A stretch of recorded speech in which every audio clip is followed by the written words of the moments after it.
las características de estos hechos hace que la policía deba trabajar contra el reloj para resolver los casos. ¿Para qué sirve la perfilación criminal? Cuando se trabaja en homicidios donde el culpable es un desconocido para la víctima, el perfil puede ayudar a dar a luz sobre el crimen y encaminar a la policía en sus investigaciones.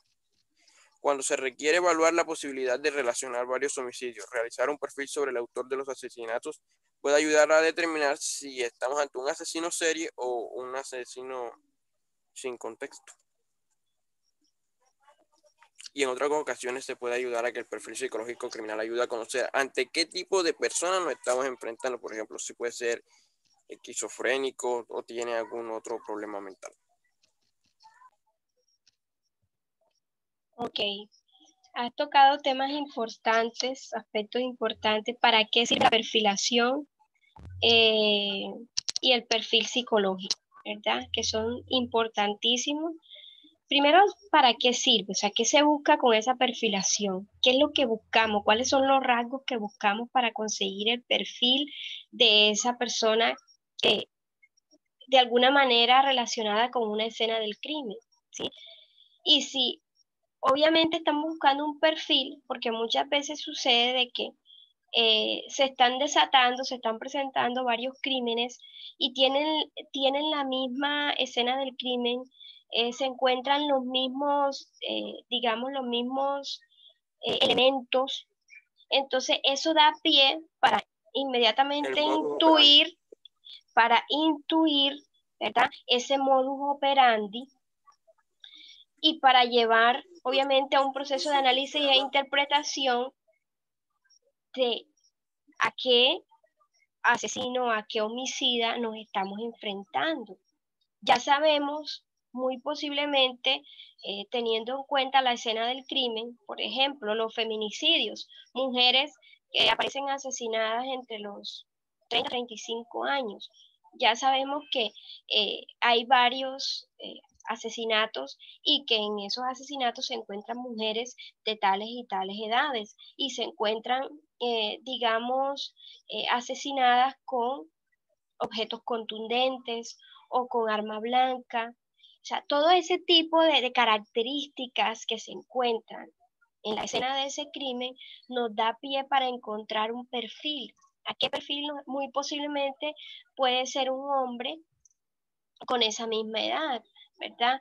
Muy posiblemente, teniendo en cuenta la contextura física de esas mujeres, eh, busca digamos, la psicología forense, en ese caso, busca un criminal que tenga la fuerza, que sea, se hace de pronto un retrato hablado y miramos la tez, la contextura, se empieza a hacer un chequeo, un análisis de cómo puede ser esa persona que, si bien es cierto, se encuentran mujeres robustas, fuertes, grandes, que se enfrenten a un criminal, debe ser una persona que tenga esta capacidad, esta fuerza para poder llegar a atentar contra la vida de estas mujeres. Debe ser una persona fornida, fuerte, robusta, que pueda con este tipo de, digamos, de contextura física, que pueda llegar a asesinarlas, ¿verdad? Entonces hay que mirar también esa parte y esa parte la mira mucho criminalística. ¿Sí me hago entender aquí con lo que el compañero nos expone?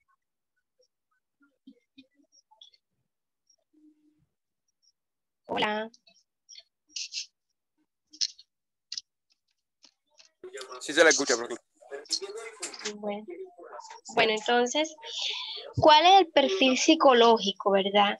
¿Hacia dónde apunta ese perfil psicológico? Estableciendo conducta y comportamiento de este individuo, ¿cierto? Que está cometiendo estos actos y que ya se denota una escena del crimen, se denotan unos rasgos, se denota un modus operandi, se denotan muchos aspectos que no están tan objetivamente puestos a la realidad, pero que el psicólogo forense, el psicólogo especialista en criminalística empieza a buscar, empieza a escudriñar, ¿sí? Es ahí donde empieza entonces el análisis, y eso es lo más complejo, ¿verdad? Porque hay que analizar muchos aspectos. ¿Qué es lo que se necesita aquí? El método científico, ¿verdad? Ustedes conocen los pasos del método científico. Primero, una hipótesis, ¿verdad? Luego esa hipótesis se lleva a un proceso de verificación y luego se lleva a un proceso de experimentación. Es decir, primero se observa, luego se hace una hipótesis, luego se empieza a contrastar de manera científica. Dentro de ese proceso de observación puede empezar a, a fluir un poco la intuición y empezamos a establecer hipótesis. ¿Será que esta persona se dedica a trabajar en el campo? Debe ser una persona fuerte. O que se dedica a trabajos que generen bastante fuerza física. Allí hay una hipótesis. Esta persona está entre las mismas edades de estas mujeres asesinadas. Sí, o sea, esa serie de hipótesis empiezan a establecer lo que se llamaría eh, los pasos o el procedimiento básico del método científico, que toda investigación debe llevar esos pasos. ¿Sí? ¿Entendido?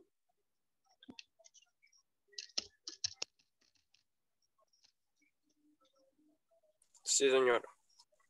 Bien.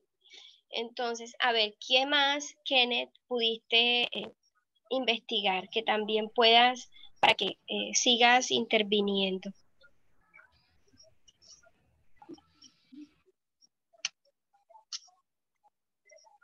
Bueno, profe, yo tengo acá lo del modus operandi, lo del perfil geográfico. O sea, el perfil geográfico es la zona donde actúa el criminal.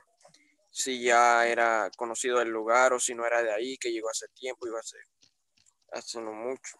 Bien. Y eso sería el perfil geográfico. O Háblanos sea, un poquito la del firma del asesino. modus, ok, háblanos un poquito del modus operandi.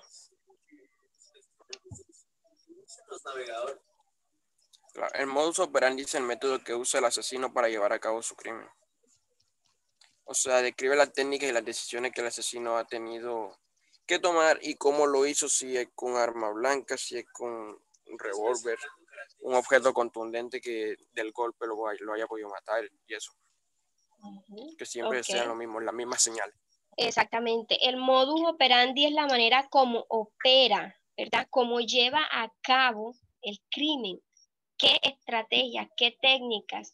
Muchas estrategias, por ejemplo, los asesinos en serie, los feminicidios, que se denota en los feminicidios, el modus operandi de pronto, en principio, se dedican a, a enamorar a esa mujer, ¿verdad? De pronto buscan conocer dónde están sus gustos. Entonces, al conocer los gustos, inmediatamente empiezan un proceso de cacería. Empiezan a ver con quién vive, cuáles son sus redes de apoyo, cuáles son las personas que tienen más cerca, a qué sitio frecuentan. Todo eso empiezan a hacer un chequeo, un mapeo, como un radar de esa próxima víctima, ¿sí? Entonces es muy psicológico y es muy subjetivo todo este proceso. No sé si ustedes tuvieron la oportunidad o han tenido la oportunidad de leerse El perfume. El perfume relata la historia de un asesino en serie que el modus operandi es detecta a la víctima. Es algo muy subjetivo porque él supuestamente dentro de toda la trama de la novela, el protagonista, es decir, el asesino en serie, viene de un hogar bastante difícil, fue maltratado, la mamá, digamos, eh, fue abandonado por su mamá, ¿sí? Y nació en un lugar bastante vulnerable, nació en un espacio bastante vulnerable, lo que lo hace que se desarrolle con, digamos, con muchas necesidades, ¿sí? El hecho es que ya este tipo se hace un hombre y empieza a gustarle mucho el olor de las mujeres, ¿sí? Entonces, ese olor que lo cautiva, él lo quiere. ¿Y cómo hace para llevar a cabo su crimen? Lo que hace es que golpea a las mujeres con objetos contundentes y obviamente al momento de golpearla inmediatamente se abre la herida, ¿eh?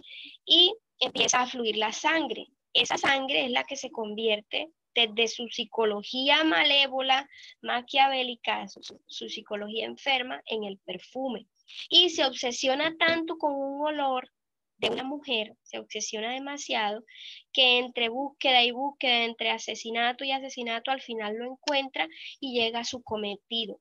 Esa última fragancia, digámoslo así, de la sangre de esa persona que se convirtió en esa mujer que se obsesionó tanto en ella, eso es lo que lo llama el perfume, ¿sí? Y de ahí pues ya vienen muchas otras cosas. A lo que quiero llevarlo es que es algo muy subjetivo todo ese modus operandi del criminal. Se pega mucho de situaciones, de objetos, de olores, de sabores, para poder llegar a llevar a cabo el crimen. ¿Entendido?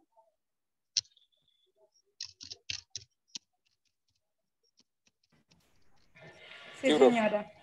Profe, respecto a lo que usted preguntaba, que qué impulsa a cometer este acto, nosotros en el semestre pasado vimos la clase de fundamentos de la psicología y ahí hablamos un poco sobre Sigmund Freud. Y relacionándolo un poco con esto, pues sí, el hombre se deja llevar por sus impulsos y también tiene una afectación en cuanto a algún trauma que haya presentado esta persona. También hay una serie en Netflix muy buena que son unos agentes del FBI que se encargan de estudiar la conducta humana, que los lleva a cometer estos delitos. ¿Por qué? ¿Qué les apasiona? ¿Cuál es el conducto para que ellos tengan en su ser la necesidad de, en este caso, matar a una persona? Entonces ahí podemos ver los impulsos, esa motivación que tiene el criminal o qué es lo que lo está llevando. Entonces, gracias a lo que ha vivido una persona, de ahí se puede crear un perfil criminal, porque al momento de analizar cómo fue su infancia, se puede dar cuenta qué le afecta y qué no, porque como ya sabemos, la familia es el núcleo de toda sociedad y quien nos va a ayudar a formarnos para lo que vamos a hacer cuando adultos, ¿cierto? Entonces, aquí con esto no se explica o se sobreentiende por medio de las ciencias de criminología, criminalística y las ciencias forenses que, si bien es cierto, la criminología viene a estudiar el porqué de la persona para cometer dicho acto. Y entonces después vienen y se desprenden como dos ramas, la criminal y la forense, que como bien sabemos, la criminal es la que va a estudiar la escena del crimen, qué utilizó, qué no, para poder ayudar con la primera que ya dijimos que era la criminología, para poder entender el por qué. Y la forense nos va a ayudar en cuanto a la parte jurídica, que es la parte donde tratamos de crear alternativas para evitar que sean llevados a cabo esos actos delictivos. En ese orden de ideas, ahí se ve lo que decía Kenneth sobre el perfil geográfico, el modus operandi y todo esto. Entonces yo quería ya colocar como un ejemplo de todo lo que he dicho, que es cuando, por ejemplo, el caso de una muchacha que vivía con el esposo era un hombre que estaba en cuanto a la parte militar, creo que era de la Marina, si no estoy mal, y la muchacha, muy bonita y todo, vino y le metió cacho, por decirlo así, le fue infiel con otro hombre y este se dio cuenta. Obviamente en su dolor, en su mal momento y ver que su hombría estaba tan abajo, vino y la maltrató, obviamente con señas de que le estaba dando a entender a esa mujer que su belleza no era nada. y que sentía dolor de que esa belleza, que con esa belleza vino y lo traicionó, entonces vino y la mutiló, o sea, sí le quitó sus senos, ultrajó sus partes íntimas. Y aquí vino y ya cuando terminó con ella, ya la mató, vino y la desmembró y la dividió, o sea, la enterró en varias partes, el cual parecía el asesinato perfecto. Al momento de que esto ocurre y justamente encontraron una de las partes de la muchacha en un campo de fresas, aquí comienza la investigación, a ver de quién era ese miembro, y dan con la mujer. Entonces, mientras van estudiando quién era, se dan cuenta que esto es un crimen muy bien realizado y ya comienzan a crear la perfilación del asesino. Y ahí los investigadores comienzan a deducir, bueno, esta persona fue muy meticulosa en todo. Vino, la desmembró y la puso en distintos lugares de tal modo que nadie se diera cuenta de quién era o si tenía alguna conexión con él o qué estaba pasando. Entonces aquí podemos evidenciar que era un criminal muy profesional que sabía qué podía hacer y qué no y cómo encubrir el crimen. Y a esto pues haciendo análisis y una recopilación de todo lo que hemos visto hasta el momento fue lo que yo averigüé.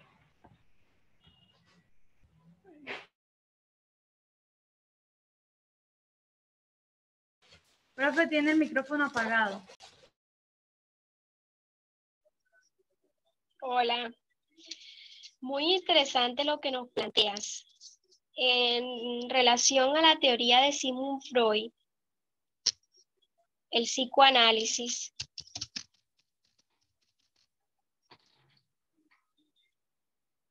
es una teoría que expone muchos aspectos de la personalidad. Todo lo que nos plantea Freud es una serie de regiones que tenemos, ¿verdad? Y entre ellas, una región muy importante es la región topográfica, que según sus aportes científicos hacen parte del aparato psíquico. El inconsciente, el preconsciente y el consciente, ¿sí? Entonces, ese aspecto topográfico nos da a entender de que en esa zona inconsciente están los deseos, los instintos, los reprimidos, toda esa parte que cuando uno tiene una psicología normal, uno tiene la capacidad de llevar a cabo la norma, de entender la norma, de interiorizarla, ¿verdad? De saber de que no podemos llegar y golpear a las personas, no podemos gritar, tenemos que tener un control social. Pero las personas que tienen psicopatía, tienen psicosis, que tienen problemas a nivel mental, trastornos, no tienen esa capacidad de control, ¿verdad? Se dejan llevar mucho por el inconsciente. Entonces, esa zona es donde está la libido, donde están las pulsiones, donde está esa parte desinhibida del ser humano. Por ejemplo, nosotros cuando tenemos calor quisiéramos estar sin ropa, ¿verdad? ¿Para qué? Para poder asimilar un poquito y adaptarnos al calor. Pero nosotros sabemos, porque tenemos una conciencia moral de que no podemos salir a la calle sin ropa, de que no podemos golpear a las personas, de que no podemos llevar a cabo esas fantasías porque van en contra de la moral. Entre tanto, estas conductas psicopáticas no, le quieren dar rienda suelta al placer, a los impulsos primitivos, de lo que habla Freud en su teoría psicosexual. Ese psiquismo, ese instinto, que también hace parte ya de un aspecto que se llama el modelo dinámico, donde nos habla acerca del instinto de placer, el instinto de la vida, que es el eros, el instinto de autoconservación, ¿verdad? Que nos da esa capacidad de conservarnos, de no destruirnos, de tener esa autoconservación. Ese instinto de autoconservación no lo tienen los psicópatas, porque ellos tienen en su psiquismo el instinto thanatos, el instinto de muerte, de destrucción, y todo lo que hay en su paso, sí, todo lo que hay en su paso lo van destruyendo, porque es un instinto. Además de eso, hay áreas de su cerebro que están afectadas y que no se ha comprobado científicamente cuáles son específicas, pero de que hay un daño a nivel neurológico lo hay. De hecho, la esquizofrenia, muchas de las personas que tienen esquizofrenia, que son psicosis, ya son enfermedades más, digamos, más arraigadas a la parte orgánica, pero que afectan el aparato mental, están ligadas a daños. Una persona que tiene esquizofrenia es porque tiene un mal funcionamiento de la neuroquímica de su cerebro, ¿sí? Bien.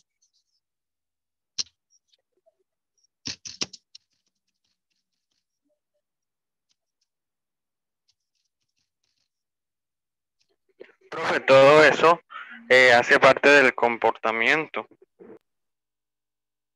Sí, claro, Santiago. Santiago tiene con la manito alzada desde hace ratico. Bueno, vamos a darle la palabra.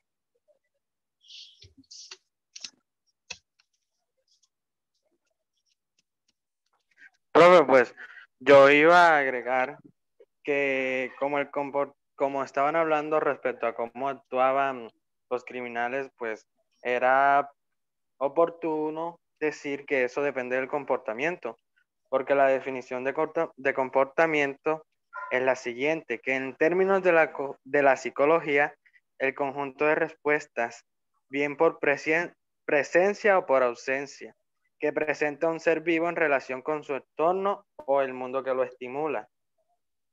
De eso estaba hablando Kennedy, lo mismo dijo Shayna, lo que le pasó al hombre que fue traicionado. Así es.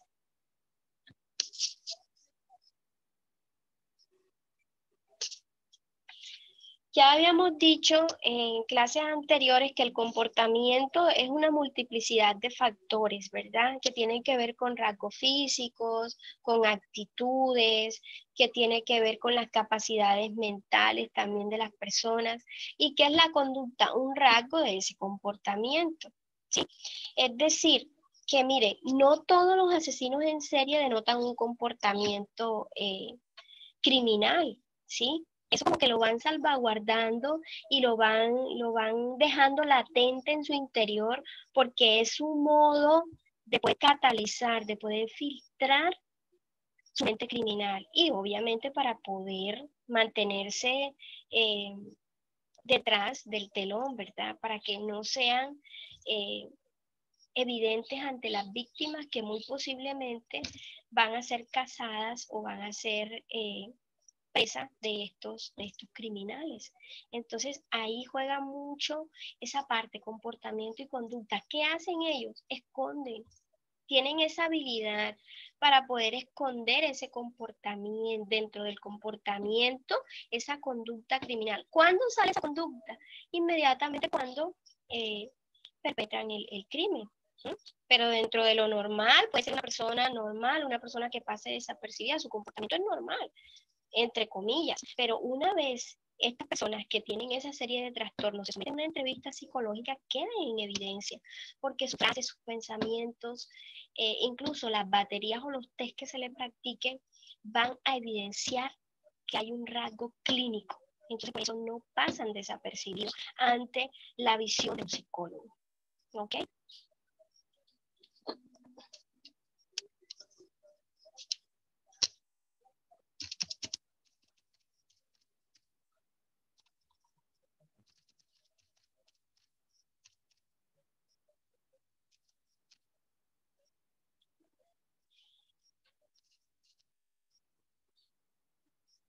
Sí, profe, sí se escuchó.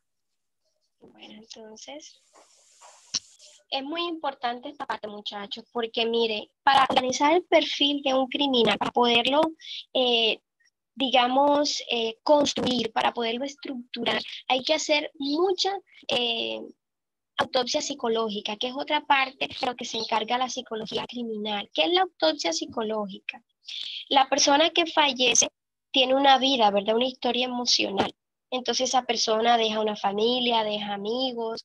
Son las personas que de pronto pueden dar cuenta de la vida de esa persona, de cómo era, cómo vivía, que era una persona sociable, que era buena amiga. Bueno, todo eso queda en esa historia que contarán las personas que conocieron a esa persona. Ahora vamos a mirar aquellos rasgos que obviamente este criminal adjunta a esa autopsia, ¿verdad? Porque él también, para poder llegar a acercarse a su presa, para poder, sí, entre comillas, ¿no?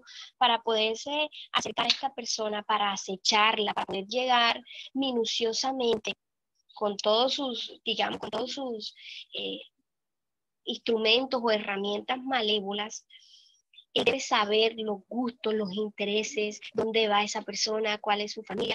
¿Para qué? Para poder encontrar la debilidad y para poderla cazar, para poderla... Eso en el caso de algunos asesinos con ese modus operandi, ¿verdad?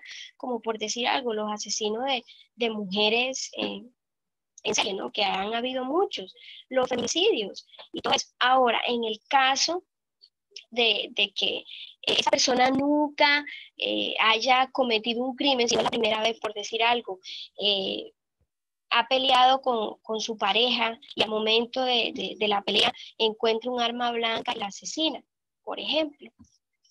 Pero ¿qué pasa? Que nada pasa por casualidad. Esa persona que asesina, que lo hace por primera vez, que de pronto su familia no le conocía esas actitudes, no le conocía esos instintos, esa persona tiene una historia de vida, ¿verdad? Que de pronto para la sociedad no, pero la familia sí le conocía de pronto que era violento, que era agresivo, que algunas veces se iba de la casa, que consumía alcohol, que consumía drogas. ¿Sí me entiendes? O sea, esos detalles no pasan por casualidad. Y que llegó un detonante, la agresividad, la violencia, y que ese día esa persona consumió un nivel de alcohol que fue altísimo y que perdió el control y que se dejó llevar por sus instintos, pero dentro de sí hay un instinto asesino, hay un instinto asesino, ese no puede sacarse de ese análisis. ¿Sí me voy a entender?